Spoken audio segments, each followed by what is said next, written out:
পাহাড়, সমুদ্র, জঙ্গল এসব কিছু যদি আপনি একসাথে পেতে চান তাহলে হিমছড়ি হতে পারে আপনার জন্য একটি আদর্শ জায়গা। হিমছড়িতে ভ্রমণ বিষয়ে বিস্তারিত থাকছে আজকের ভিডিওতে। আসসালামু আলাইকুম সুপ্রিয় দর্শক, চলে আসলাম আপনাদের মাঝে আরও একটি নতুন ভিডিও নিয়ে।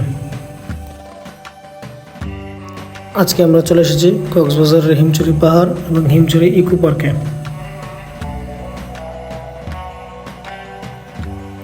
হিমছড়ি বাংলাদেশের চট্টগ্রাম বিভাগের কক্সবাজার উপজেলার একটি পর্যটন কেন্দ্র।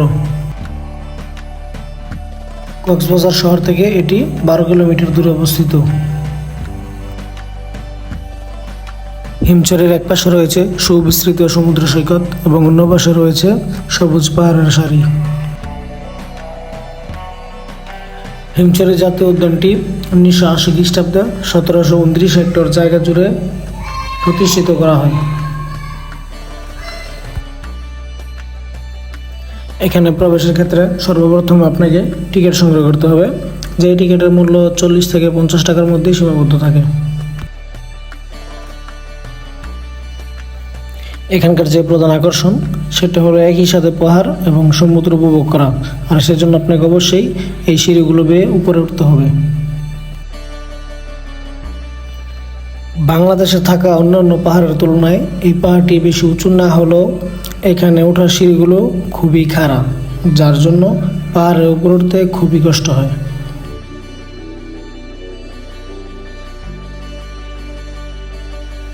এই মুহূর্তে আপনারা যে জায়গাটি দেখতে পাচ্ছেন, মূলত এখান থেকেই হিমছড়ির পাহাড় এবং সমুদ্রের সৌন্দর্য একসাথে দেখতে পাবেন।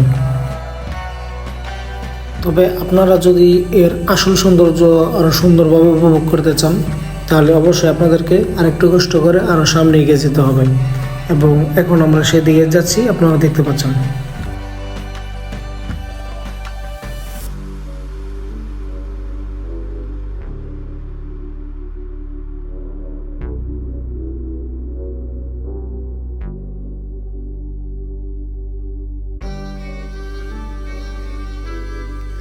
তো অবশেষে আমরা চলে এলাম আমাদের সেই কাঙ্ক্ষিত জায়গায়, যার জন্য এতক্ষণ কষ্ট করে উপরে উঠতে হলো।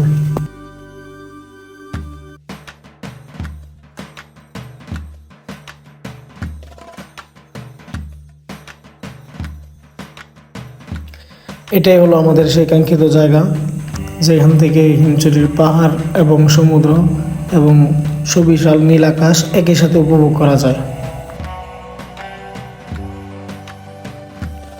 সমুদ্রের পানি যে আসলে নীল, সেটা এই জায়গায় না আসলে কোনোদিন দেখা সম্ভব নয়, অন্তত কক্সবাজারে।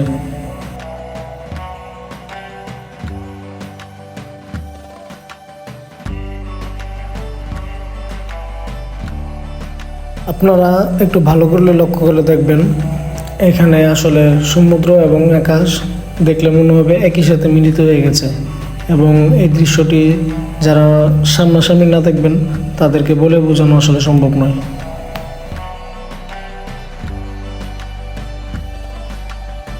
আসলে এখানকার পাহাড় এবং গাছপালা সবকিছুই আসলে সুন্দর, কারণ সৌন্দর্যের কোনো সীমা হয় না, এবং এখানে আসলে আপনারা সেটার প্রমাণই পাবেন।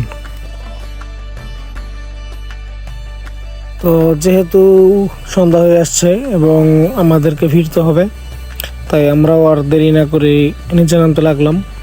এবং এখানে আরেকটা বিষয় বলে রাখা ভালো, যে নিচে নামার সময় একটু এদিক সেদিক হলেই কিন্তু পা পিছলে যাওয়ার সম্ভাবনা থাকে, কারণ সিঁড়িগুলো আসলে খুবই ছোট ছোট এবং খুবই খাড়া। আমরা আসলে একেবারে নিচে চলে আসলাম, এবং আপনারা দেখতে পাচ্ছেন যে এখানকার নিচের যে মার্কেটগুলো সেগুলো আসলে দেখা যাচ্ছে। এবং নিচে নেমেই সবাই খুব ক্লান্ত, তাই ঠান্ডা কিছু খেতে থাকলো, কেউ আইসক্রিম, কেউ বা ঠান্ডা পানি, এই জাতীয় কিছু। এবং আপনারা চাইলে এখানে কেনাকাটাও করতে পারেন, যথেষ্ট বড় একটি মার্কেট রয়েছে এবং এখানে প্রায় সব ধরনের পণ্য সামগ্রী আপনারা পেয়ে যাবেন। আজকের মতো আমরা এখানেই বিদায় নিচ্ছি, হয়তো বা পরবর্তী কোনো ভিডিওতে আবারও দেখা হবে। সেই পর্যন্ত সবাই ভালো থাকুন, সুস্থ থাকুন, আল্লাহ হাফেজ।